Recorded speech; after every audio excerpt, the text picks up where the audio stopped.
Professor Zenobia Jacobs. I'm a ARC Future Fellow and I'm in the School of Earth and Environmental Sciences at the University of Wollongong. So I think my research is sort of across two disciplines. One is really in archaeology. That's the storytelling aspect for me. It's sort of that curiosity about where we come from, how old are we, how did we develop over time, those kind of fundamental questions. And then it's also in geochronology, which is really my day job, is trying to determine the age of archaeological assemblages or fossil assemblages. And I do a technique called optically stimulated luminescence, where we can determine the age of individual sand grains.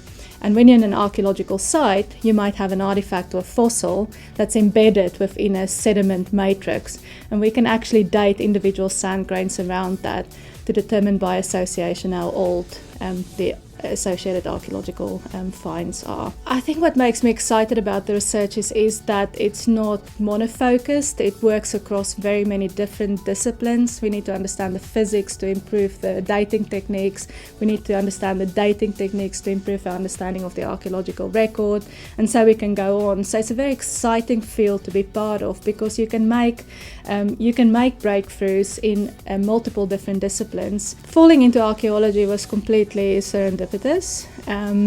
I grew up in a place that we were surrounded by archaeology, but there was never that appreciation of that's archaeology. That was just part of the landscape to me.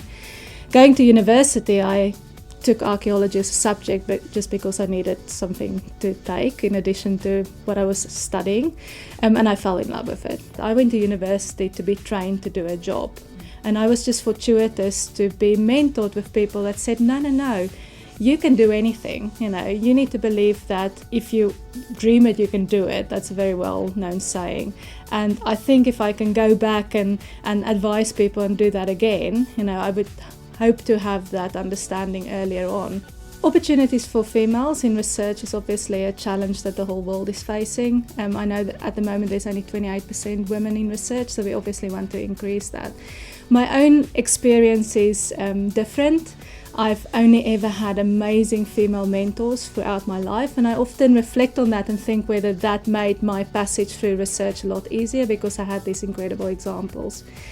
But being a female researcher and leader at the moment myself, I realized that we need to nurture females through their research careers. We need to be sensitive to their personal progression through life as well as just through their professional progression.